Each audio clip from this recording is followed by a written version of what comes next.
Good morning friends. तो ऐसा है,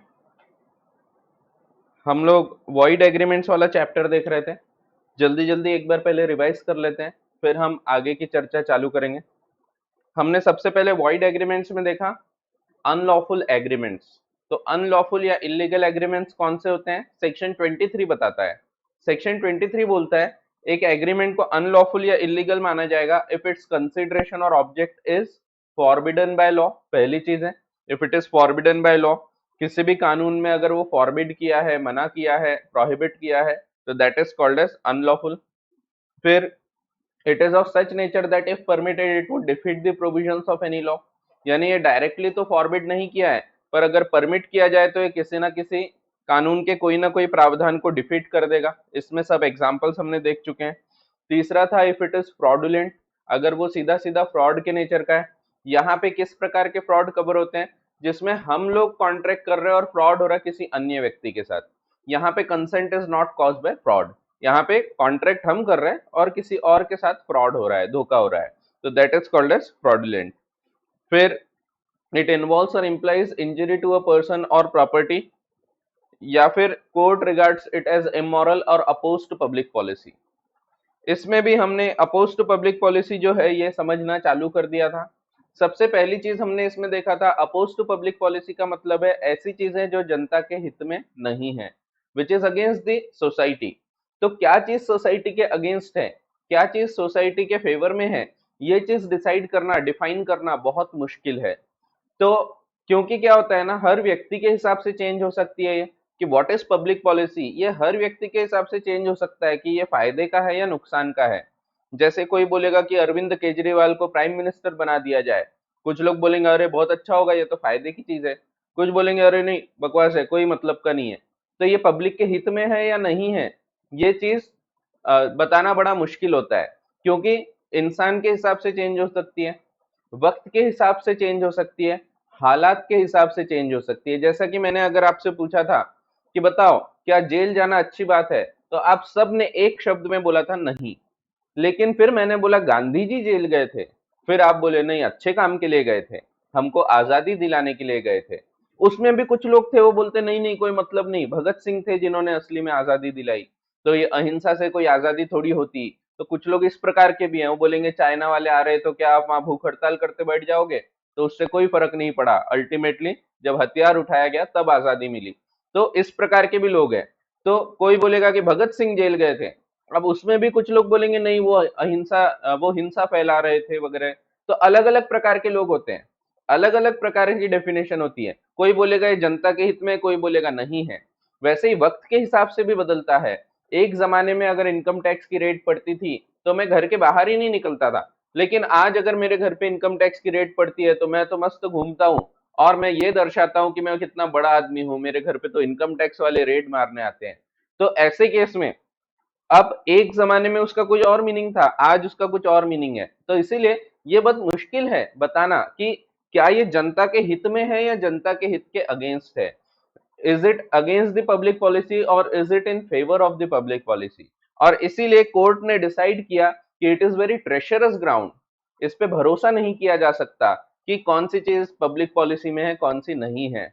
and therefore court will not go beyond the 16 decided cases generally. But अगर court को कभी लगता है तो कोर्ट इसके बाहर भी जा सकता है, but generally court will not go beyond the 16 specified cases. और ये जो 16 केसेस हैं इनको हम एक एक करके पढ़ रहे थे। पहला जो केस था हमने देखा था agreements for trading with enemy, it is considered as against the public policy.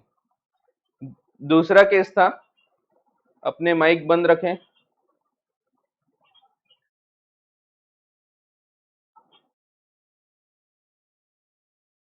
हाँ, दूसरा केस था agreement for stifling or suppressing prosecution.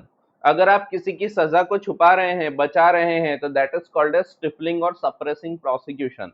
आप किसी की प्रोसिक्यूशन को, किसी के सजा को आप छुपा रहे हैं, कम कर रहे हैं, बचा रहे हैं उसको, तो ये भी क्या रहेगा, ये भी रहेगा against the public policy and hence it will be considered as void. Third वाला बहुत इंपॉर्टेंट एक पॉइंट मैंने बताया था, agreements of champerty and maintenance. और यहाँ खास बात ये थी कि agreement of champerty and maintenance are perfectly valid. ठीक है, तो ये वैलिड होते हैं, ये वॉइड नहीं होंगे, ये अपोज टू पब्लिक पॉलिसी नहीं होंगे अगर इसका इंटेंशन है आगे वाले व्यक्ति की सहायता करना। लेकिन अगर इसका इंटेंशन होगा किसी को भड़काना, किसी के अगेंस्ट अपन ने बदला लेना है, इसीलिए अपन बोल रहे हैं जा केस फाइल कर मैं देखता हूं, ऐसे केसेस में क्या होगा, यहाँ पे it will be against public policy and hence void. ठीक है, तो जनरल रूल है agreements of champerty and maintenance are perfectly valid. Champerty and maintenance are British terms, ये यूज किए जाते हैं when a person finances another person for a litigation, एक case file करने के लिए पैसा दिया जा रहा है फाइनेंशियली और अदरवाइज किसी और प्रकार से भी जब हेल्प किया जा रहा है, तो ऐसे केसेस में हम बोलते हैं it is an agreement of champerty और मेंटेनेंस।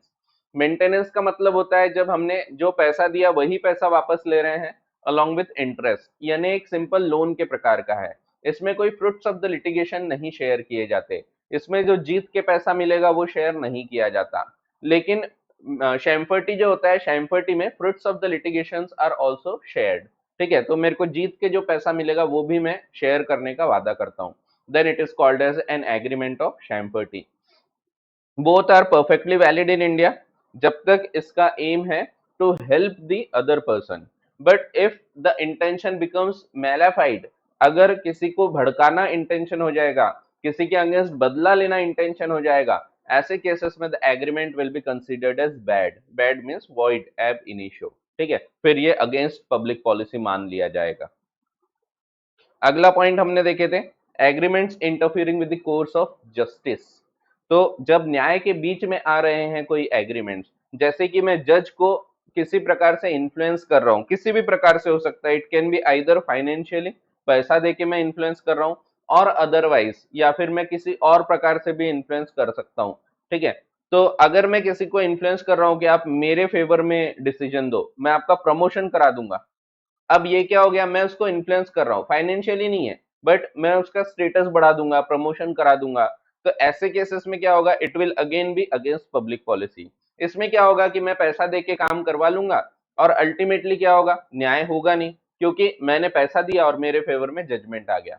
तो ऐसे केसेस में लोगों का न्यायपालिका से भरोसा उठ जाएगा, तो लोगों को कोर्ट पे भरोसा ही नहीं रहेगा, फिर इसीलिए ये अपोज टू पब्लिक पॉलिसी माना गया है, क्योंकि जनता को फिर भरोसा ही नहीं रहेगा, इससे जनता का नुकसान होगा। जिसके पास पैसा है वो जीत रहा है केस, जिसके पास नहीं है वो बेचारा हार रहा है, उसके साथ अन्याय हो रहा है।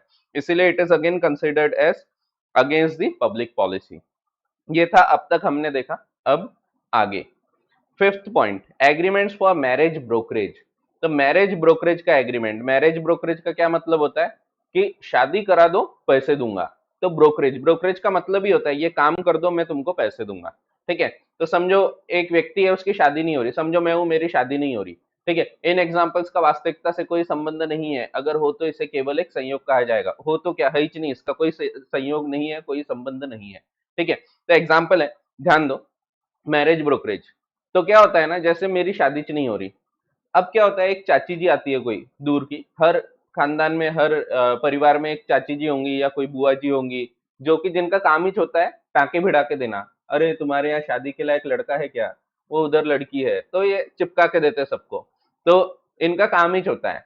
ऐसी एक आंटी आती है मेरे यहाँ पे, चाची जी, वो चाची जी को बोला जाता है, चाची जी ये देखो ना, ये शशांक की शादी नहीं हो रही। इन एग्जाम्पल्स का वास्तविकता से बिल्कुल भी संबंध नहीं है, शादी नहीं होना और नहीं करने में बहुत फर्क होता है। चलो ठीक है, तो हाँ, तो और मेरी जिंदगी की वास्तविकता से तो बिल्कुल भी नहीं है, बट एग्जाम्पल है, ध्यान दो। तो देखो, जैसे कि मेरी शादी नहीं हो रही, अब मेरे घर वाले बड़े चिंतित होते हैं, यार शशांक की शादी नहीं हो रही, अब कैसा क्या। अब घर वाले क्या बोलते हैं, चाची जी को बोलते हैं, चाची जी एक काम करो, शशांक की शादी करा दो, हम आपको 2 लाख रुपए देते हैं। तो 2 लाख रुपए देने का वादा किया, आप शादी करा के दोगे ना तब 2 लाख रुपए मिलेंगे।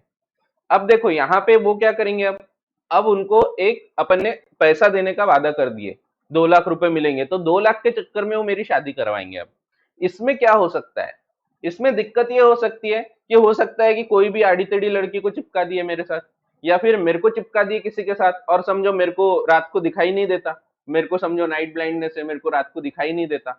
अब क्या होगा, यहाँ पे चाची जी को तो पैसे मिलने वाले, चाची जी आगे वाली पार्टी को बताएंगे नहीं कि लड़के को दिखाई नहीं देता। ठीक है, तो यहाँ पे क्या होगा, यहाँ पे वो बेचारी लड़की के साथ गलत हो जाएगा। तो ऐसे केसेस में इसीलिए इसको वॉइड रखा है, क्योंकि पैसा जब आ गया ना, तो पैसा देके अगर काम कराएंगे अपन, पैसा देके बोल रहे कि इनकी शादी करा दो, तो यहाँ पे हो सकता है कि डिफेक्टिव पीस को किसी अच्छे खासे पीस के साथ चिपका दिया जा रहा है, और इसीलिए it is considered as oppose to public policy. इसमें जनता का नुकसान है, क्योंकि अगर किसी व्यक्ति को दिखाई नहीं देता है रात को, तो उसको पूरा प्रॉपरली बताना चाहिए। बट यहाँ क्या होगा, यहाँ बिना बताए शादी कर दी जाएगी, बाद में जब पता लगेगा तो झगड़े चालू हो जाएंगे। ठीक है, इन एग्जाम्पल्स का वास्तविकता से कोई संबंध नहीं है। ठीक है, तो मेरे को दिखाई देता है, मैं रात को गाड़ी वाड़ी चलाता हूँ, घूमने जाता हूँ, तो है। ठीक है, तो एग्जाम्पल है मैरिज ब्रोकरेज। मैरिज ब्रोकरेज के जो कॉन्ट्रैक्ट्स होते हैं ना, that are void ab initio oppose to public policy. Marriage brokerage word use किया है। ब्रोकरेज का क्या मतलब है? मीन्स जब शादी करा दो हम पैसे देंगे, इसको हम बोलते हैं ब्रोकरेज। ठीक है, हाँ, तो ऐसा है। चलो, तो मैरिज ब्रोकरेज, अगर ब्रोकरेज दिया जा रहा है कि इसकी शादी करा दो, हम पैसे दे देंगे, तो ऐसे केसेस में क्या होगा, जबरदस्ती कोई डिफेक्ट भी होगा ना, वो डिफेक्ट बताया नहीं जाएगा। तो कलर ब्लाइंडनेस है, नाइट ब्लाइंडनेस है, ये सब चीजें हो सकती है, लेकिन ये चीजें बताई नहीं जाएगी, और किसी एक अच्छे खासे पीस के साथ एक डिफेक्टिव पीस को जोड़ दिया जाएगा, तो ये तो गलत हो जाएगा। इसीलिए it is considered as oppose to public policy. ठीक है, तो ऐसा है।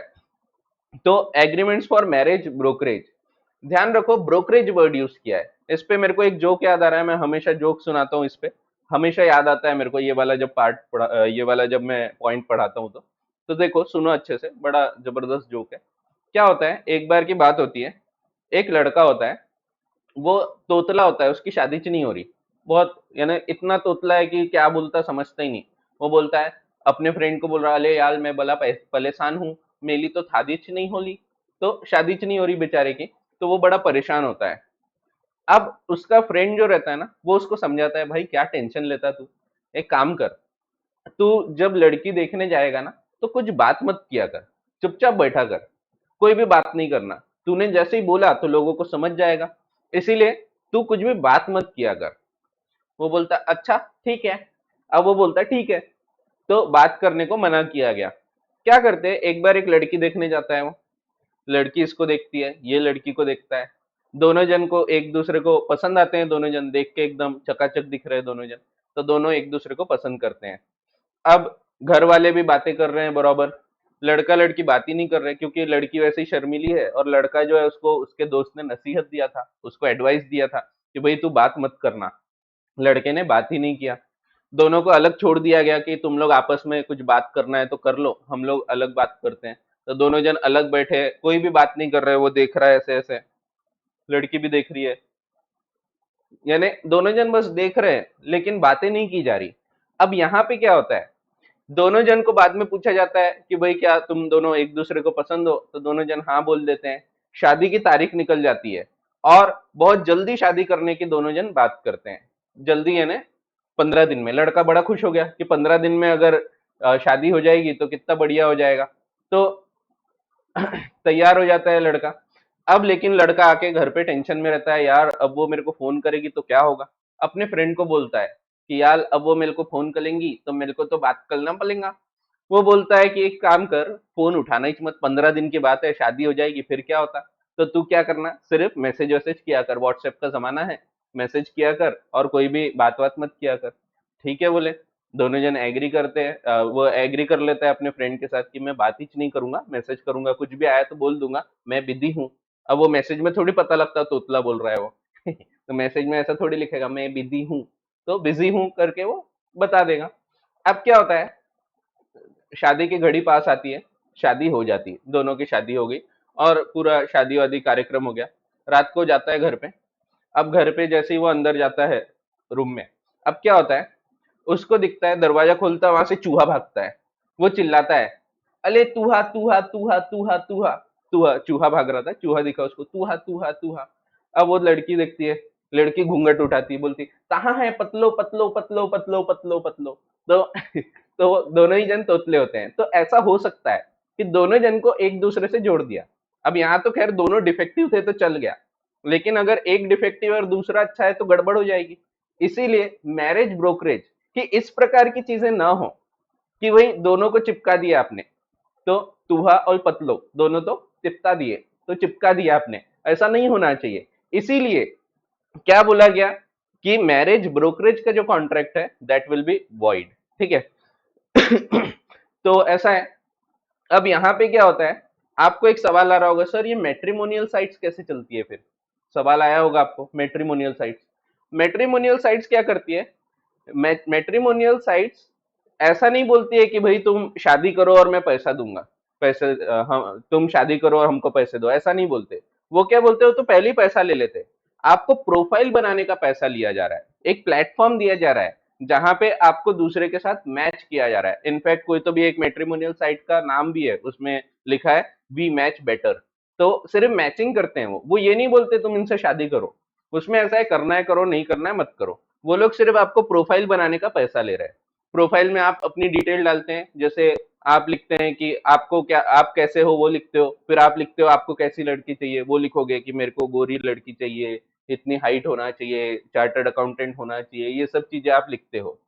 अब किसी लड़की ने लिखे होगी मैं गोरी हूँ, मैं सीए हूँ, मैं इतनी हाइट है मेरी, 6 फुट की हाइट है मेरी, अब उसने वो लिखी है।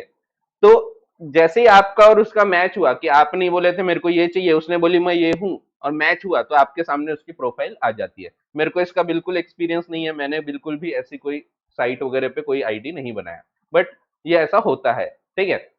तो यहाँ पे इन लोग ऐसा नहीं करते, जैसे शादी डॉट कॉम वगैरह है, ये लोग ये नहीं करते कि भाई तुम शादी करो फिर हमको पैसे देना। इन लोग तो पहले ही पैसे ले लिए, प्लेटफॉर्म है, अब तुमको शादी करना है करो, नहीं करना है मत करो। हमारे सामने सिर्फ आपकी प्रोफाइल है और आपको आपके लायक प्रोफाइल्स बताई जाएगी। तो ये इनका काम होता है, ये ब्रोकरेज वाला नहीं है केस, ठीक है। तो marriage brokerage are void, brokerages are void. तो अगर ब्रोकरेज है कि शादी करा दो और मैं पैसे दूंगा, तो that will be considered as void, ठीक है। तो ऐसा है। तो वही दिया है fifth point, agreements for marriage brokerage, तो ये भी वॉइड होते हैं, ठीक है। ये सब जो भी पॉइंट्स आए ना, ये कोई ना कोई केस के साथ आए हैं, कोई ना कोई पर्टिकुलर केस हुआ और उस केस के हिसाब से ये जो लॉ है ये बनाया गया है। ये हर पॉइंट के ऊपर आपको एक एक केस दिखेगा, ठीक है। फिर अगला है sixth point, agreement tending to create interest against obligation. Obligation, जिम्मेदारी, मेरी कुछ जिम्मेदारी है, पर मेरे को ऐसा इन्फ्लुएंस किया जा रहा है कि ये वाला काम नहीं करो, जो मेरी जिम्मेदारी है वो करने से मना किया जा रहा। फॉर एग्जाम्पल, जैसे समझो आपको आर्टिकलशिप करना है। आप जब इंटरमीडिएट पास हो जाएंगे फर्स्ट ग्रुप, तब फर्स्ट या सेकेंड एनी ग्रुप, तो आपको एक आर्टिकलशिप के लिए जाना पड़ता है। अब आपकी इच्छा है, आर्टिकलशिप में क्या करना पड़ता, तो आपको एक सीए के पास जाना पड़ता है और पूरा काम वगैरह करना पड़ता है, काम सिखाता है वो, आपको जो थोड़ा बहुत पैसा है वो भी मिलता है, स्टाइपेंड करके मिलता है। अब यहाँ पे क्या होता है, आपको इच्छा थी कि यार अपन आर्टिकलशिप वगैरह नहीं करते, बट ये कंपलसरी है। तो आपने क्या किए, आपने मेरे पास आके बोले सर एक काम करो ना, सिर्फ मेरे को रजिस्टर कर दो कि मैं आपके यहाँ काम कर रहा हूँ, बट एक्चुअल में मैं नहीं आऊंगा। मैंने बोला अरे हट, ऐसा थोड़ी होता, मेरी जिम्मेदारी है कि मैं आपको बराबर ऑफिस में बुलाऊं, काम कराऊं, आपको काम सीखने को मिलना चाहिए। आप अच्छा काम सीखोगे, बहुत अच्छा चार्टर्ड अकाउंटेंट बनोगे आगे चल के। तो मेरी ये जिम्मेदारी है कि मैंने आपको अच्छे से ग्रूम करना चाहिए, मैंने आपको अच्छे से समझाना चाहिए।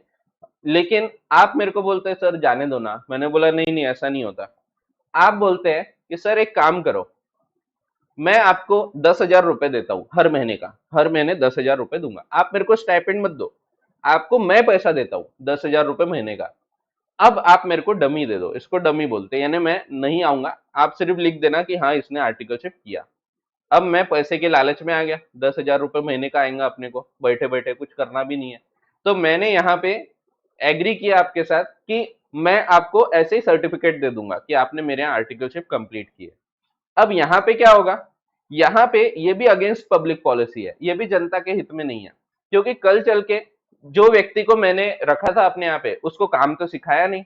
अब वो पढ़ाई लिखाई करके सीए बन जाएगा, लेकिन उस व्यक्ति को अगर काम नहीं आता है तो गलत काम चालू कर देगा। वो क्या करेगा, तो वो पैसे लेके काम करना चालू करेगा, करप्शन को बढ़ावा देगा, क्योंकि काम तो आता नहीं तो पैसे खिला विला के काम करके दे रहे हैं। तो ऐसे सब काम चालू हो जाएंगे, क्वालिटी नहीं होगी, कल चल के कोई कंपनी का काम करेगा, कंपनी डुबा देगा। तो इस प्रकार की भी चीजें हो सकती हैं। इसीलिए ऐसे कोई भी एग्रीमेंट जो मेरे को मेरे ऑब्लिगेशन से हट के काम करने को प्रेरित करते हैं, जो मेरे को बोलते हैं कि आप ये पूरा मत करो, जो आपका ऑब्लिगेशन है, जिम्मेदारी है, वो पूरी मत करो, ऐसे एग्रीमेंट्स भी वॉइड होते हैं। समझो मेरा एक फ्रेंड है, समझो क्या, मेरा एक फ्रेंड है, विजू विजू भाऊ। तो विजू भाऊ आता है मेरे पास और बोलता है शर्मा जी ये मेरी किंगफिशर करके एक कंपनी है, उसकी मेरी बैलेंस शीट है, इस पे साइन कर दो, ऑडिट किया करके साइन कर दो। मैंने बोला अरे हट, ऐसा थोड़ी होता, ऑडिट करना पड़ता है, पूरा चेकिंग करूंगा मैं, उसके बाद साइन करूंगा। प्रॉफिट प्रॉपर है नहीं है, बैलेंस शीट प्रॉपर है कि नहीं है, ये सब मैं चेक करके फिर साइन करूंगा। तो बोलते हैं शर्मा जी नहीं नहीं, आप ऐसे ही साइन करो, बिल्कुल कुछ देखो मत, लिख दो सब सही है, कुछ भी गड़बड़ नहीं है हमारे अकाउंट में। मैंने बोला नहीं नहीं ऐसा नहीं होता। उसने मेरे को दिया, ये लो शर्मा जी 10 करोड़ रुपए। 10 करोड़ रुपए उसने लाके मेरे को दे दिया। अब मैं बोलता हूँ हाँ हाँ बताओ कहाँ साइन करना है, मैंने पट से साइन किया और दे दिया। अब देखो मेरी जिम्मेदारी क्या थी, पूरे अकाउंट्स चेक करना चाहिए, फिर मैंने लिखना चाहिए कुछ गड़बड़ है नहीं है। मैंने चेक नहीं किया, जैसा था वैसा साइन कर दिया। मीन्स हो सकता है कि वो लॉस में है लेकिन उसमें प्रॉफिट दिखाया है, बट मैंने प्रॉफिट में ही साइन कर दिया। एक्चुअल में चेक करता तो पता लगता है ये तो लॉस है, लॉस में है कंपनी, बट मैंने ये नहीं किया। अब कल चल के क्या होगा, लोगों को तो यही लगेगा कि कंपनी कितना अच्छा काम कर रही है और लोग उसके शेयर्स खरीदेंगे। जब पता लगेगा कि ये तो लॉस में थी तो एकदम से उसके शेयर्स डूब जाएंगे और लोगों का नुकसान होगा। इसीलिए ये भी एग्रीमेंट कैसा है, जिसमें मेरे को मेरे ऑब्लिगेशन से हट के काम करने बोला जा रहा है। मेरा ऑब्लिगेशन है पूरा चेक करना चाहिए और फिर मैंने साइन करना चाहिए कि ऐसा है, ये सब सही है, ये गलत है, ये मैंने पूरा बताना चाहिए। बट पैसे के चक्कर में मैंने ये सब चीजें ध्यान नहीं दिया। ऐसे केसेस में ये वाला पॉइंट भी इसमें कवर होगा। Agreements tending to create interest against obligation, मेरा जो ऑब्लिगेशन है उससे हट के काम करने को मेरे को प्रेरित किया जा रहा है, इंटरेस्ट दिया जा रहा है, मेरे को बोला जा रहा है कि इतने पैसे देते हैं आप ये काम मत करो, ठीक है, आप ये चेक मत करो। तो ये क्या हो गया, ये भी अगेंस्ट पब्लिक पॉलिसी हो जाएगा, ठीक है। तो वो दिया है agreements tending to create interest against obligations. फिर अगला है 7 point, agreements for sale of public offices. तो क्या पब्लिक ऑफिस आप बेच सकते हैं, क्या आप खरीद सकते हैं? क्या आप राष्ट्रपति भवन खरीदना चाहेंगे, मैं बेचने को तैयार हूं, बताओ क्या आप खरीदना चाहेंगे? तो नहीं, आप नहीं खरीद सकते, मैं बेच भी नहीं सकता। ये सब मूवीज में बताते हैं, मूवीज में बताते हैं ताजमहल बेच डाला या कोई जनरल पोस्ट ऑफिस बेच डाला, तो ये सब नहीं होता एक्चुअल में, ठीक है। तो ये एग्रीमेंट्स अगर कोई करेगा भी, टाउन हॉल है मैंने टाउन हॉल बेच डाला, तो मैं बेच सकता हूँ क्या? तो नहीं बेच सकता हूँ। ये अगर मैं किसी के साथ करूंगा भी ऐसा एग्रीमेंट तो उसको समझ में आना चाहिए कि नहीं ये नहीं किया जा सकता, ठीक है। अगर फिर भी ये किया जाएगा तो it will be void ab initio. कोई पब्लिक ऑफिस नहीं बेच सकता। मैं भले खुद राष्ट्रपति भी हूं बट मैं फिर भी राष्ट्रपति भवन नहीं बेच सकता, वो मेरी बिल्डिंग नहीं है, तो मैं वहां रह रहा हूं बट वो सरकारी बिल्डिंग है, ठीक है, तो मैं ये नहीं बेच सकता। तो agreement for sale of public offices, public offices यानी गवर्नमेंट ऑफिसेस वगैरह हो गए, जैसे पोस्ट ऑफिस हो गया, जनरल पोस्ट ऑफिस, तो ये सब चीजें बेची जा सकती है क्या? तो नहीं। तो पब्लिक ऑफिसेस वगैरह नहीं बेचे जा सकते। फिर टाइटल्स, टाइटल बेचे जा सकते हैं क्या? तो नहीं। मैं अपने सीए की डिग्री आपको बेचना चाहता हूं, क्या आप खरीदोगे? तो नहीं, ये बेचा ही नहीं जा सकता, ठीक है। तो ये भी वॉइड है कि कोई अपने ऐसा टाइटल नहीं बेच सकता। टाइटल वगैरह हो गए, इवन अवार्ड्स होते हैं, अवार्ड्स खरीदे बेचे जाते हैं, तो इस पे भी बड़ा झगड़ा चलता है। जैसे आमिर खान साहब है, आमिर खान को जानते होंगे आप। आमिर खान का बोलना है वो अवार्ड फंक्शन में क्यों नहीं आता, इसीलिए नहीं आता क्योंकि उसका बोलना है अवार्ड्स पूरे खरीदे जाते हैं। एक बार की बात है, उसकी मूवी बहुत अच्छी चल रही थी, उसको लग रहा था कि उसको बेस्ट एक्टर का इस साल अवार्ड मिलेगा, और भी लोगों को लग रहा था, जनता को भी लग रहा था कि बेस्ट एक्टर का अवार्ड तो इसी को मिलेगा, इस बार आमिर खान को मिलेगा, बट उस साल मिल गया शाहरुख खान को। फिर उसको फिर से लगा, अगले बार फिर एक अच्छी मूवी बनाया उसने, उसको लगा इस बार तो बेस्ट एक्टर अपन ही है, पूरी जनता को भी लगा बेस्ट एक्टर यही है, लेकिन फिर से मिल गया शाहरुख खान को। ऐसा 3-4 बार हुआ, और इसीलिए आमिर खान बोलता है अब कि ये जो अवार्ड्स होते हैं ना पूरे खरीदे जाते हैं, ये कोई ऐसे टैलेंटेड लोगों को नहीं दिए जाते। एंड दैट इज वाई ये भी करना क्या है, अपोज टू पब्लिक पॉलिसी। नहीं तो लोगों को क्या लगेगा कि नहीं शाहरुख खान ज्यादा अच्छा एक्टर है, आमिर खान अच्छा एक्टर नहीं है, क्योंकि अवार्ड उसको मिला है। तो ये खरीदना बेचना भी गलत है, अवार्ड्स टाइटल्स ये सब नहीं खरीदे बेचे जा सकते, ठीक है। बट होता है ऐसा, आपको पता भी है, ऐसे आड़े टेढ़े गानों को बहुत अच्छा अवार्ड मिल जाएगा, बेस्ट सॉन्ग का अवार्ड मिलेगा, और अच्छे अच्छे गाने जो रहते हैं उनको कोई गिना भी नहीं जाता, इवन नॉमिनेशन में भी नहीं आते कई बार वो। तो ये होता है एक्चुअल में, ठीक है। तो ये नहीं होना चाहिए बट ये सब चीजें होती है, ठीक है। तो ऐसी कोई चीज अगर होते हुए पकड़ी गई तो ये अगेंस्ट पब्लिक पॉलिसी है, टाइटल्स, ठीक है। वैसे ही अपॉइंटमेंट्स, कोई अपॉइंटमेंट है वो मैंने खरीद लिया, समझो कोई बड़ा सा फंक्शन होने वाला था, समझो कैप्स लर्निंग का एक फंक्शन होने वाला था अपना, एक फाउंडेशन डे होता है। अब वो फंक्शन में क्या हुआ, वो फंक्शन में मेरे को बुलाया गया चीफ गेस्ट। क्यों बुलाया गया? क्योंकि मैंने पैसे देके ये पोस्ट खरीदा। मैंने बोला कि मेरे को अपॉइंट करो एज ए चीफ गेस्ट, तो मैंने पैसा दिया और बोला मेरे को अपॉइंट करो चीफ गेस्ट करके, तो मैं पैसे देके पोस्ट खरीद रहा हूं। इससे क्या होगा, एक्चुअल में अगर मैं डिजर्विंग नहीं भी हूं, लेकिन मैं पैसा देके ये पोस्ट खरीद लूंगा, तो यहाँ पे क्या होगा, लोगों को क्या लगेगा, जो बच्चे लोग बैठे हैं, अरे इतने से उम्र में इतना बड़ा काम कर रहे हैं, चीफ गेस्ट बन के आए हैं सर। तो लोगों के मन में भ्रम पैदा होगा, लोगों को लगेगा कितना बड़ा आदमी है ये तो, जबकि एक्चुअली फैक्ट क्या है, पैसा देके वो पोस्ट खरीदी गई है, वो अपॉइंटमेंट खरीदा गया है कि मेरे को अपॉइंट करो। तो ऐसे केसेस में it will again be against the public policy. ठीक है, तो ऐसा है। अगला point, agreement tending to create monopolies. Monopoly create हो रही है, जिसमें मोनोप्ली का क्या मतलब होता है, तो मोनोपोली का मतलब होता है जहां पे एक अकेला व्यक्ति वो बिजनेस कर सकता है और कोई नहीं कर सकता। तो ऐसे केसेस में ये भी अगेंस्ट पब्लिक पॉलिसी होगा। तो आप ऐसे एग्रीमेंट नहीं कर सकते कि सिर्फ आप ये बिजनेस कर सकोगे। ठीक है, या फिर समझो एक छोटा सा गांव है, गांव में 4 मोबाइल बेचने वाले लोग हैं, चारों ने मिलकर एग्री किया कि अपन चारों एक ही जगह पे बैठेंगे और एक ही जगह से अपन बिजनेस करेंगे, और फिर अपन लूटेंगे लोगों को, जो भी पब्लिक है उनको फिर अपन जो दाम में बोलो वो दाम में खरीदना पड़ेगा। क्योंकि पहले 4 दुकान थी, 4 दुकान थी तो एक महंगा दे रहा तो दूसरे में जाओ, दूसरा महंगा दे रहा तो तीसरे में जाओ। लेकिन अब चारों मिल गए, मोनोपली क्रिएट हो गई। अब कहीं भी आप जा ही नहीं सकते, सिर्फ वो चारों के पास ही जाना है, यानी एक ही जगह पे बेचने वाले हैं वो लोग। तो अगर ये मोनोपली क्रिएट हो रही है, सिंगल सेलर, तो ऐसे केसेस में पब्लिक का एक्सप्लॉइटेशन होता है।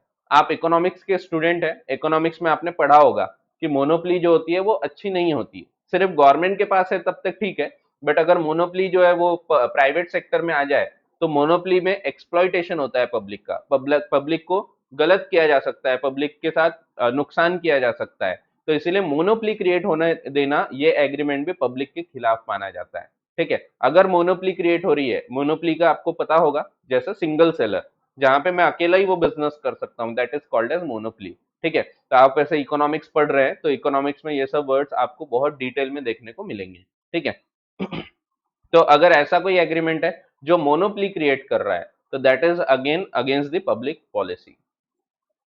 एग्रीमेंट्स नॉट टू बिड, अगला पॉइंट है, बोली नहीं लगाना, नॉट टू बिड, बिड नहीं करना, बिड यानी बोली लगाना। ठीक है, नॉट टू बिड, बोली नहीं लगाना। ऐसा एग्रीमेंट कर रहे हैं कि बोली न लगाई जाए, तो ये भी अगेंस्ट पब्लिक पॉलिसी होगा। क्यों? क्योंकि यहां पे भी नुकसान होगा। समझो मैं ये बेच रहा हूं, ये पेन जो है, ये पेन मैं आपको बेच रहा हूं। अब मैं जब पेन बेच रहा हूं तो कैसे बेच रहा हूं? नीलामी के जरिए, मैं इसको ऑक्शन करा रहा हूं। ऑक्शन में क्या होगा, मैं इसको रखूंगा ऑक्शन में, सब बच्चे लोग आएंगे, बोली लगाएंगे।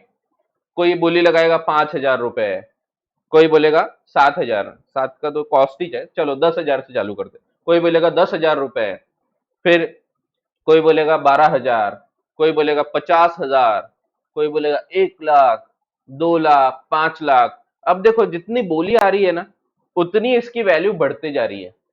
तो जितनी बोली आएगी उतनी वैल्यू बढ़ेगी, उतना ज्यादा अच्छा रहेगा सेलर के लिए। लेकिन सोचो आप क्या सोच रहे हैं, समझो इसकी 10,000 की वैल्यू है, कॉस्ट ही 10,000 है इसका। अब आप लोग क्या करते हैं, आप लोग ऐसा एग्री करते हैं आपस में कि यार एक काम करते हैं, अपन ना ये पेन को 1,000 रुपए में खरीद लेते हैं। कोई एक जन बोली लगाएगा, तो आप लोगों ने एग्री किया कि सिर्फ प्रवेश जो है वो बोली लगाएगा, बाकी सब लोग शांत बैठेंगे। प्रवेश 1,000 रुपए में ये चीज को खरीद लेगा, और फिर क्या करेंगे, इसको बाहर जाके बेचेंगे। तो अभी 1,000 रुपए में खरीद लिया, और बाहर जाके इसको 10,000 में बेचेंगे, क्योंकि एक्चुअल वैल्यू 10,000 है। और जो 9,000 रुपए बचेगा ना, उसकी अपन पार्टी करेंगे। अब यहाँ पे क्या होगा, आप अगर ऐसा एग्रीमेंट करते हैं कि कोई बोली नहीं लगाएगा, सिर्फ एक व्यक्ति लगाएगा, सिर्फ प्रवेश लगाएगा, तो ये क्या है, ये अगेंस्ट पब्लिक पॉलिसी हो गया, क्योंकि इसमें मेरी जो वैल्यू है वो वैल्यू ही नहीं मिल रही। तो ऐसी केसेस में it will again be against public policy and hence void. तो एग्रीमेंट नॉट टू बिड, जितनी बोली बढ़ेगी उतना ज्यादा वैल्यू आएगा, तो बोली ज्यादा से ज्यादा लगे ये हमने ट्राई करना चाहिए। लेकिन अगर कोई व्यक्ति ऐसा एग्री कर रहा है कि नहीं हम बोली लगाएंगे ही नहीं, अपन एक जन खरीद लेगा सस्ते में और फिर बाहर जाके बेच देंगे, तो that will again be against the public policy. ठीक है, तो ऐसा है, ये भी वॉइड रहेगा। चलो आगे,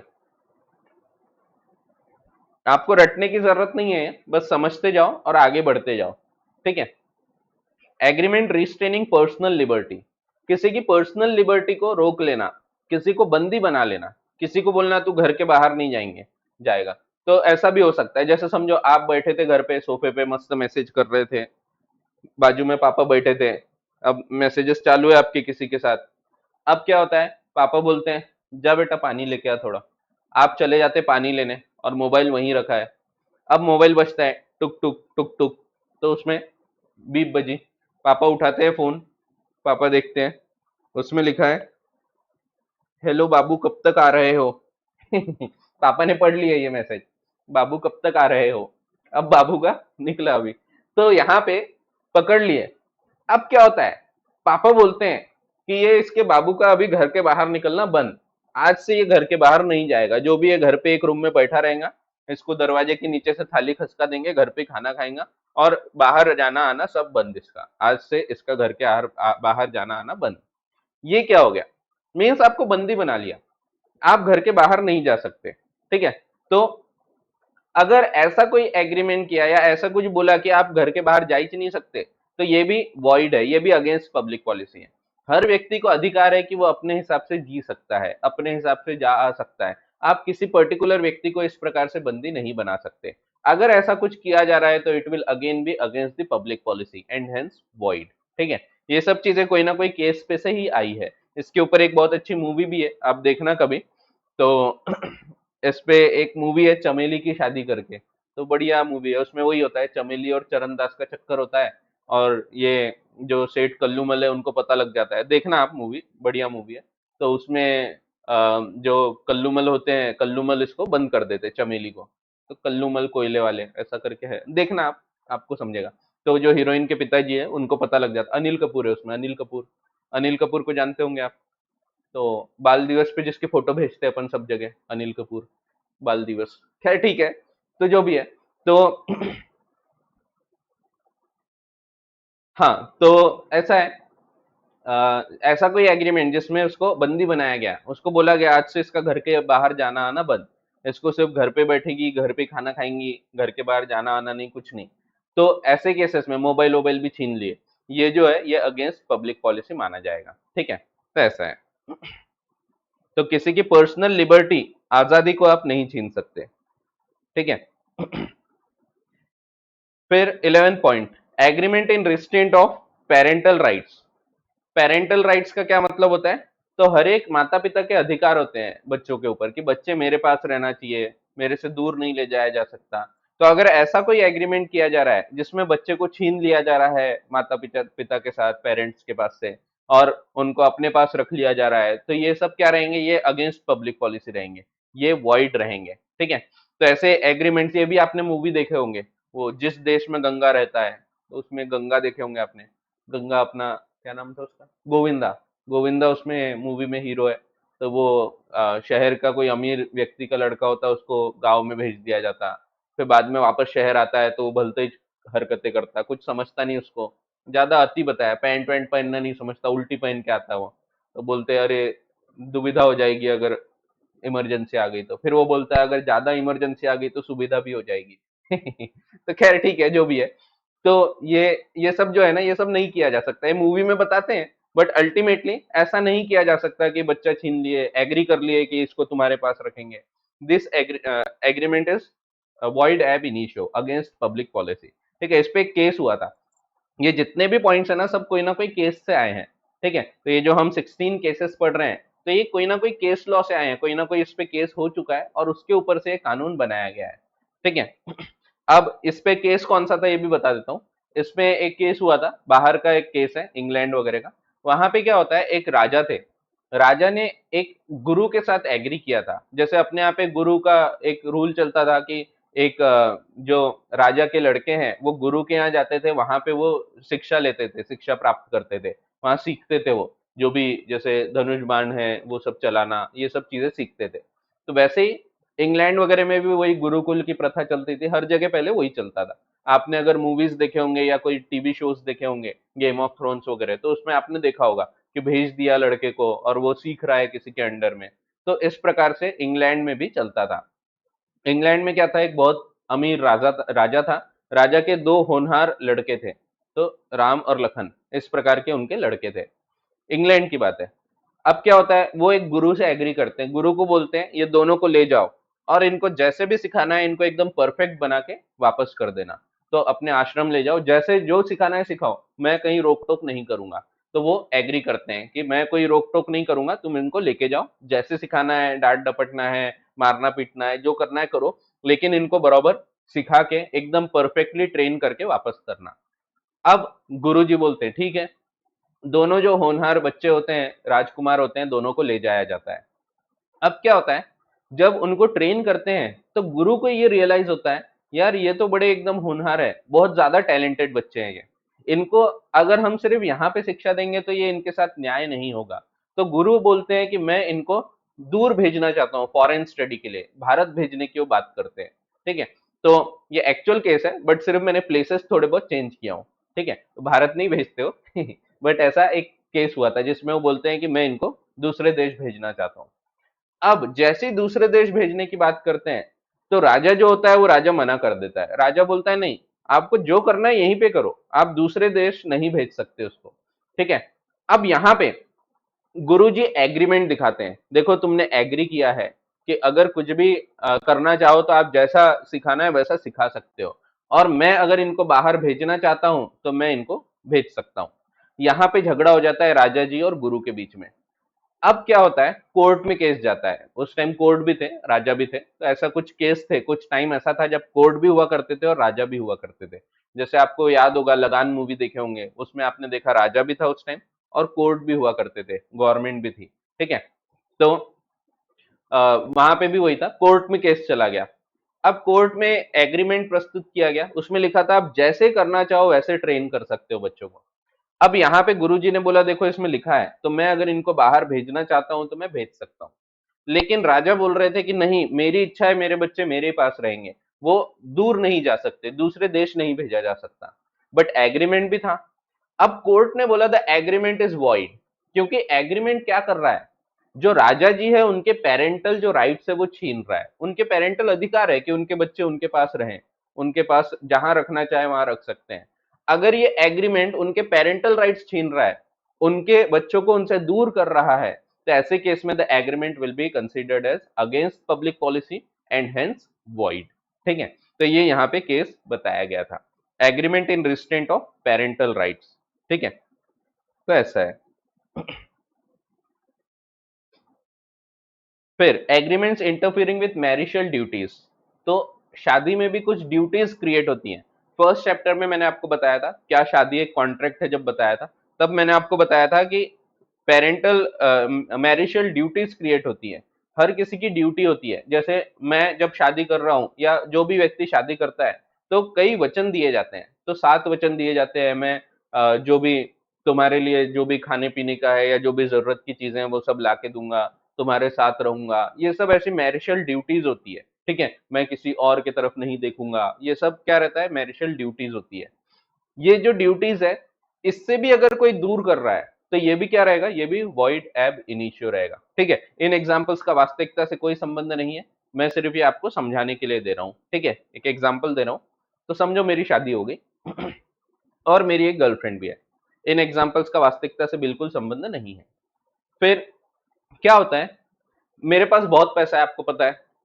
अब क्या होता है, मेरी जो फ्रेंड है उसके साथ मैं एग्रीमेंट करता हूँ, वो मेरे को बोलती है शर्मा जी आप आज से घर नहीं जाओगे, आप मेरे साथ रहो, जो भी पैसा आप कितना कमाते हो। मैंने बोला यार 5 लाख रुपए आता है महीने का। वो बोले ठीक है, 5 लाख पूरा मेरे पास आएगा, 5 लाख रुपए पूरे मेरे पास आना चाहिए, बिल्कुल भी घर पे एक भी पैसा तुम नहीं दोगे।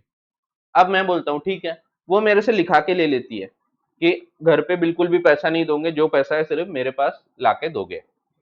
अब मैंने उस पर साइन कर दिया, सब एग्री कर लिया, पूरा वैलिड हो गया, सब बना लिया हमने। अब यहाँ पे कल चल के फिर से मेरे को जब तनख्वाह आती है, 5 लाख रुपए आते हैं, मैं ले जाके अपने वाइफ को दे देता हूँ, घर पे चले जाता हूँ। अब यहाँ पे वो मेरे से केस फाइल करके रिकवर करती है, वो बोलती है देखो एग्रीमेंट था, जो भी कमाओगे मेरे को लाके दोगे।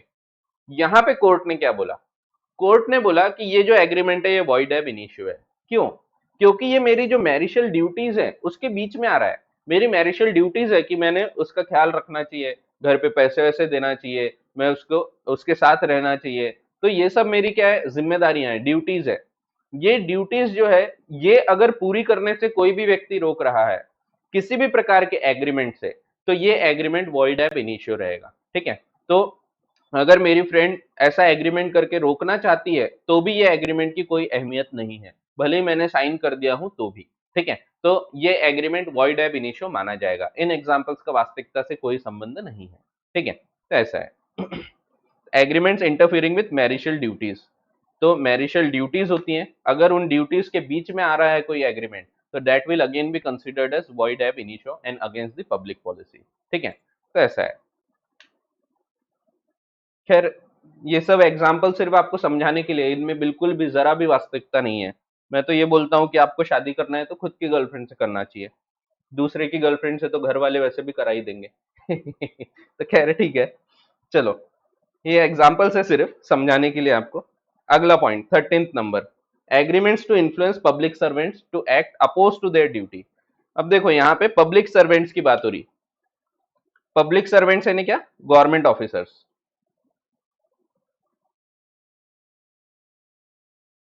ठीक है, गवर्नमेंट ऑफिसर को मैं पैसा देके काम करवा रहा हूं, तो ऐसे केसेस में ये भी अगेंस्ट पब्लिक पॉलिसी होगा। तो अपोज टू देयर ड्यूटी, उनकी ड्यूटी है पूरा चेक करके उन्होंने मेरे को देना चाहिए, लेकिन वो ऐसे ही काम करके दे रहे, पैसे खा के काम कर रहे हैं।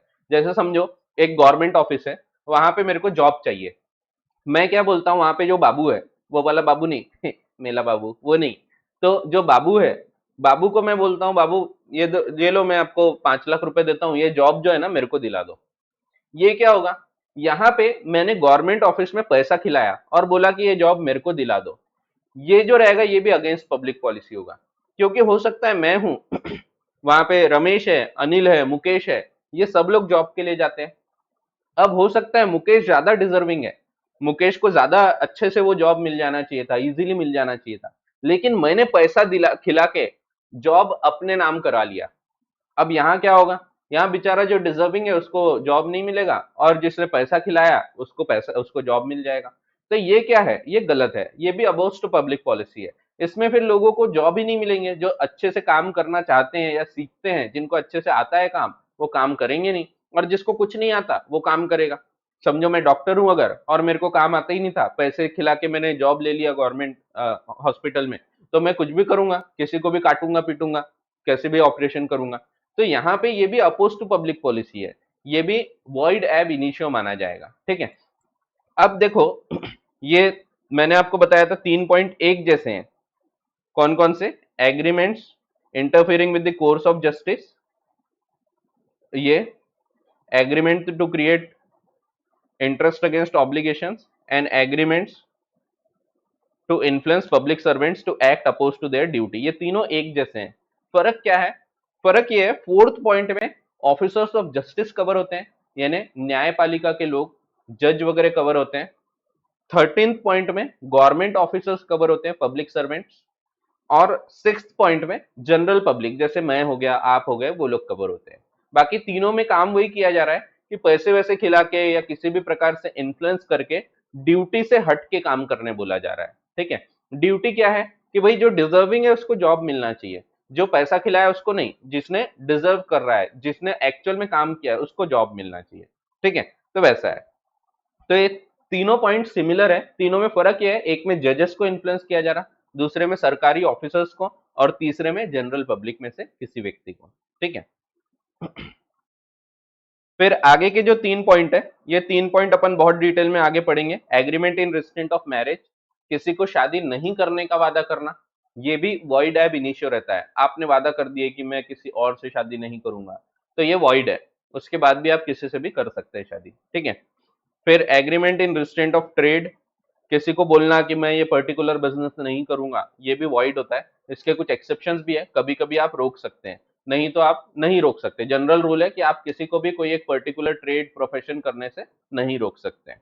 और आखिरी है agreements in restraint of legal proceedings, किसी को कोई केस फाइल करने से रोकना। ये तीनों अपन बहुत डिटेल में पढ़ेंगे।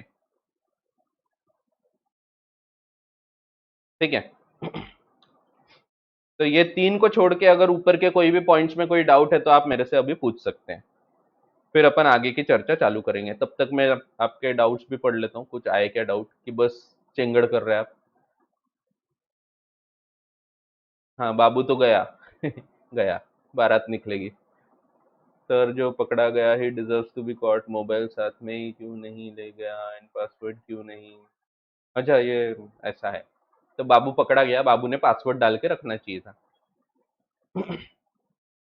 Lockdown is against public policy, नहीं लॉकडाउन अगेंस्ट नहीं है, वो बराबर एज पर लॉ है, लीगल जो फॉर्मेलिटीज है, लीगल प्रोसीजर्स फॉलो करके लॉकडाउन किया गया है। अब पापा बाबू को बेबी बनाएंगे ठीक है। मोहमाया, आर्या स्टाक, हाँ तो ये मैंने आपको बताया था कि बाहर भी ऐसा चलता था पहले। एक सेकंड, आवाज आ रही है क्या प्रॉपर? थोड़ा सा नेटवर्क इशू आ रहा है लगता है।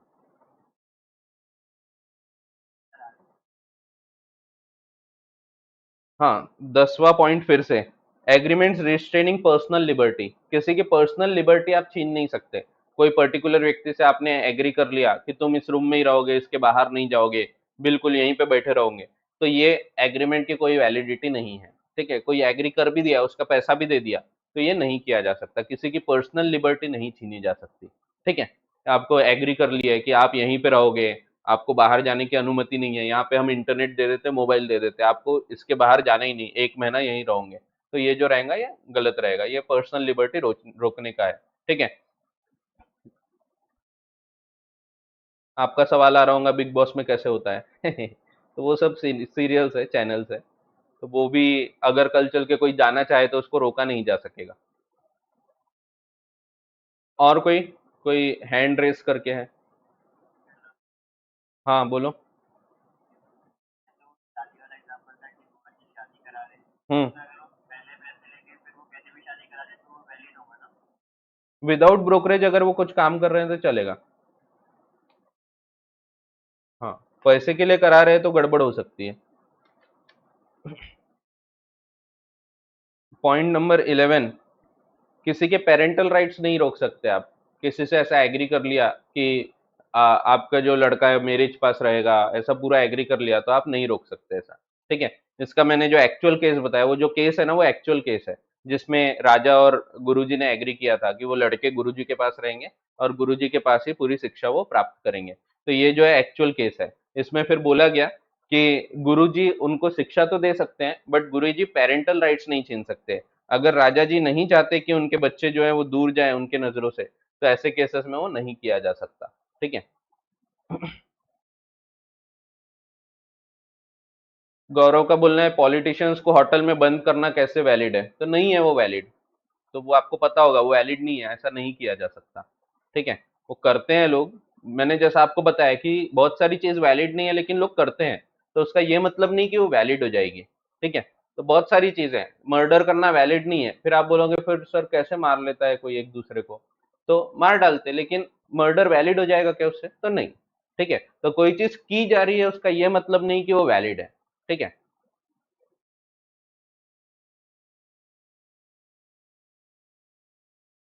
साक्षी का एक बहुत अच्छा क्वेश्चन आया है कि पेरेंटल राइट्स में अगर बच्चे खुद अपने मर्जी से कहीं जाना चाहे तो जा सकते हैं क्या? तो यस, जा सकते हैं। उसमें पेरेंटल राइट्स छीना नहीं जा रहा, उसमें तो खुद जाना चाह रहे हैं, वो पर्सनल लिबर्टी है उनकी, वो जैसा जीना चाहे वैसा जी सकते हैं, कॉन्स्टिट्यूशन ये आजादी देता है। कॉन्स्टिट्यूशन बोलता है कि हर व्यक्ति को अपने हिसाब से जीने की आजादी होती है। अडॉप्शन वॉइड नहीं होता, अडॉप्शन अलग प्रक्रिया हो जाती है, अडॉप्शन में पूरे राइट्स ही चेंज हो जाते हैं, तो उसमें वो खत्म हो जाती है पूरी राइट्स। अगर विदाउट अडॉप्शन ऐसा कोई कॉन्ट्रैक्ट किया गया तो that is not valid.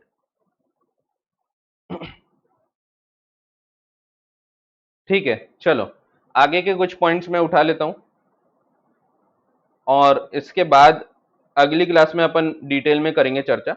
Void agreements में हम क्या क्या पढ़ने वाले हैं, अभी हमने सिर्फ एक पार्ट देखा इसका, इलीगल एग्रीमेंट। एक क्वेश्चन आया आंचल का, all agreements oppose to public policy are void ab initio, yes. तो जितने भी अपोज टू पब्लिक पॉलिसी सब वॉइड एब इनिशियो है। ठीक है, वॉइड एग्रीमेंट्स में हम क्या क्या पढ़ेंगे, सबसे पहले तो अभी तक हमने ऊपर जो पढ़ा वो वॉइड एग्रीमेंट है, इलीगल या अपोज टू पब्लिक पॉलिसी। उसके अलावा क्या क्या है, एग्रीमेंट बाय ए माइनर, ये क्या है, the following agreements have been expressly declared as void, ये कहीं ना कहीं लिखा हुआ है कि ये वॉइड है। 13th वाले में अगर आपका कुछ मिस हुआ है, उसमें कुछ समझाने वाला नहीं था, गवर्नमेंट ऑफिसर्स को आप पैसा देके अपना काम करवा रहे, दैट इज वॉइड। ठीक है, तो अगर आपका कुछ मिस हो गया है तो आप वीडियो रिकॉर्डिंग देख सकते हैं, फिर से अवेलेबल है। चलो अब ध्यान दो, void agreements, following agreements have been expressly declared as void under the Indian contract act. तो एक्सप्रेसली वॉइड डिक्लेयर किया है, यानी कहीं ना कहीं लिखा है कि ये वॉइड है। ठीक है, तो जैसे कि इसमें से आधे हमने पढ़ चुके हैं, कुछ जो बचे हैं वो हम अभी पढ़ेंगे। पहला है एग्रीमेंट बाय माइनर और a person of unsound mind, already आपने पढ़ चुके हो, माइनर के साथ जो एग्रीमेंट होता है that is void ab initio, Mohori Bibee versus Dharmodas Ghose के केस लॉ में यह बताया गया था। ठीक है, वैसे ही पर्सन ऑफ अनसाउंड माइंड के साथ आप जो कॉन्ट्रैक्ट करते हैं वो कॉन्ट्रैक्ट बनता ही नहीं, क्योंकि जब कॉन्ट्रैक्ट किया जा रहा है उस वक्त व्यक्ति समझ सकना चाहिए और एक रैशनल जजमेंट ले सकना चाहिए, ये हमने पढ़ा था। सेकेंड, ये भी हमने पढ़ा था, agreements made under bilateral mistake of fact material to the agreement, ऐसा fact which is material to the agreement, bilateral mistake, लासा वगैरह वाले जो एग्जांपल थे, बायलैटरल मिस्टेक ऑफ फैक्ट, उसमें एग्रीमेंट वॉइड होता है, बट ये डिस्कवर्ड टू बी वॉइड होता है। ठीक है, तो ये भी हमने ऑलरेडी पढ़ चुके हैं, लासा वाला एग्जांपल। ठीक है, agreement whose objects or consideration are unlawful, just अभी जो हमने पढ़ा सेक्शन नंबर 23, ऊपर जो अभी पढ़ा अपन ने। ठीक है, ये सब पढ़ चुके हैं, 11 पढ़ चुके हैं, 20 पढ़ चुके हैं मिस्टेक में, 23 अभी जस्ट पढ़ा हमने। अगला है agreements whose object or consideration are unlawful in part and the illegal part cannot be separated from the legal part. तो ध्यान रखने वाली बात है, and the illegal part cannot be separated from the legal part. तो इसमें क्या होता है, जैसे समझो मैंने एक जॉब के लिए ऑफर रखा कि आप मेरे पास जॉब करने आते हैं, दो ऑफर है, एक कि भाई अपन नमक बेचते हैं, नमक के जो पैकेट है वो बेचते हैं, अगर आप मेरे को नमक की ट्रेडिंग में हेल्प करेंगे तो मैं आपको 20,000 रुपए महीने का दूंगा। फिर मैं बोलता हूं साथ में अपन कोकेन भी बेचते हैं, कोकेन भी अपन अलग से बेचते हैं, अगर आप कोकेन की ट्रेडिंग में मदद करेंगे तो मैं आपको 1,00,000 रुपए और दूंगा। अब ये क्या है, मैंने दो ऑफर दिया आपको, एक नमक की ट्रेडिंग, दूसरा कोकेन की ट्रेडिंग, एक पूरी तरह से वैलिड है, दूसरा जो है वो इलीगल है। अब यहाँ पे क्या होगा, वैलिड वाला कॉन्ट्रैक्ट वैलिड रहेगा, जो इलीगल है वो वॉइड हो जाएगा। लेकिन समझो मैंने बिल्कुल सेम एक आपको ऑफर दिया कि देखो आपको मैं जॉब देता हूं, 1,50,000 रुपए दूंगा मैं पर मंथ, और अपने को काम क्या करना है, नमक रहेगा, बीच बीच में कोकेन के पैकेट लगा के बेचना है। यहाँ पे देखो मैंने आपको एक ही ऑफर दिया, दो ऑफर नहीं दिया, नमक का अलग और कोकेन का अलग ऐसा नहीं दिया, मैंने बोला एक ही काम है, नमक के पैकेट है, बीच बीच में कोकेन डाल के अपने को बेचना है। अब ये जो है यहाँ पे illegal part cannot be separated, आप ऐसा नहीं बोल सकते इसमें कि नहीं मैं नमक वाला करूंगा कोकेन वाला नहीं करूंगा, ये तो एक ही ऑफर था, तो आपको या तो पूरा वैसे ही एक्सेप्ट करना है या तो छोड़ देना है। अब यहाँ illegal part cannot be separated from the legal part, तो नमक का लीगल है, कोकेन का इलीगल है, बट ये सेपरेट नहीं किया जा सकता क्योंकि मैंने एक ही ऑफर दिया था। तो ऐसे केसेस में क्या होगा, the whole agreement will be considered as illegal and hence void. तो वही पॉइंट बताया पॉइंट नंबर 4 में, agreement whose objects or consideration are unlawful in part, तो इन पार्ट वो अनलॉफुल है और इन पार्ट लॉफुल है, and the illegal part cannot be separated from the legal part. फिर अगला पॉइंट हमको ऑलरेडी पता है, हमने पढ़ चुके हैं, एग्रीमेंट्स मेड विदाउट कंसिडरेशन, ये भी वॉइड होते हैं, सेठ जी और बाबा जी वाला एग्जांपल याद होगा आपको एकदम शुरुआत का। ठीक है, agreement in restraint of marriage, ये अभी पढ़ने के अपन, ये आज अगली क्लास में पढ़ेंगे। Agreement in restraint of trade अगली क्लास में आएगा, agreement in restraint of legal proceedings अगले क्लास में आएगा। फिर अनसर्टन एग्रीमेंट्स ऑलरेडी आपको पता है, बट फिर से हम और डिटेल में इसको पढ़ेंगे। तेल लेने गए वाला एग्जाम्पल वो क्या था, वॉइड था। ठीक है, agreements by way of wager, wagering agreements बहुत डिटेल में चर्चा करेंगे, पूरी एक क्लास इस पे लगने वाली है। फिर agreements contingent on impossible events, ये आएगा नेक्स्ट चैप्टर में, और agreements to do impossible act ये भी आएगा चैप्टर नंबर 8 में। ठीक है, बाकी ये जो है ये हो चुके हैं, इसके बाद से अपन इस चैप्टर में पढ़ेंगे, ये इस चैप्टर में अपने को पढ़ना है। ठीक है, तो अभी अपन पढ़ना चालू नहीं करते, आगे ये अपन पढ़ने वाले दिए, ये serial number 1 to 5 have been already discussed in preceding chapters, उसके बाद के आगे चालू हो रहे हैं। आंचल का एक क्वेश्चन है, is fourth point same as collateral transactions to illegal agreements are void? तो नहीं, यहाँ कोलेटरल की बात ही नहीं है, तो डायरेक्टली इलीगल है। कोलेटरल है क्या, वो साथ में चलने वाला है क्या? तो नहीं, वो तो एग्रीमेंट का हिस्सा है, कोलेटरल की बात नहीं हो रही वहां। कोलेटरल लेने वो अलग होता है, यहाँ अलग नहीं है। मैं एक ही ऑफर दे रहा हूँ आपको, तो नमक और कोकेन की ट्रेडिंग करना है, 1.5 लाख रुपए आपको मिलेंगे, तो ये एक ही है, यहाँ कोलेटरल की बात ही नहीं आई। कोलेटरल लेने क्या, नमक कोकेन की ट्रेडिंग हम कर रहे हैं और दूसरा कोई एग्रीमेंट उससे जुड़ा हुआ, तो यहाँ ऐसा नहीं है। ठीक है, तो आज की क्लास को हम यहीं पे कंक्लूड करते हैं। एक वो शुभम ने पूछा था, वो फिर से बता देता हूँ, 13 नंबर का पॉइंट, agreement to influence public servant, government officer को पैसा देके अपने काम करवा लेना, अपने को जॉब दिलवा लेना, ये अगेंस्ट पब्लिक पॉलिसी है। ठीक है, पॉइंट नंबर 3 तो ऑलरेडी पढ़े ना अपन ने, अभी जो अपन ने पूरा डिटेल में पढ़े, तो ये पॉइंट नंबर 3 है ऊपर जो पढ़े हमने। शैम्पर्टी और मेंटेनेंस मैंने पिछली क्लास में पढ़ाया था, अगर आप ये वाला पॉइंट नंबर 3 बोल रहे होंगे, तो ये पॉइंट नंबर 3 आप पिछली क्लास का वीडियो देख सकते हैं, यूट्यूब पे भी अवेलेबल है, शैम्पर्टी और मेंटेनेंस। वैसे मैंने ये क्लास में भी एक बार रिवाइज कराया हूँ शुरुआत में, तो आप एक बार वो फिर से एक बार रीड कर लोगे आप एग्जाम्पल, तो समझ जाएगा आपको। हाँ, और कोई डाउट? हाँ बोलो। क्या क्या क्या? हाँ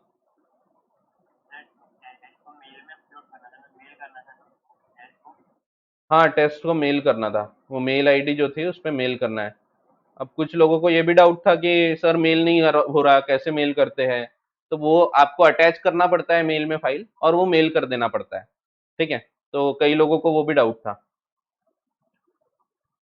तुषार का एक क्वेश्चन है, पर्सनल लिबर्टी वाले केस में अगर बच्चे चाहते हैं कि वो बाहर जाए पर वो माइनर है, तब भी पापा के अगेंस्ट जा सकते हैं क्या?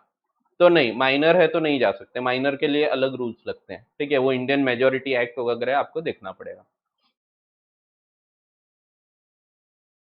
हाँ, और कोई डाउट?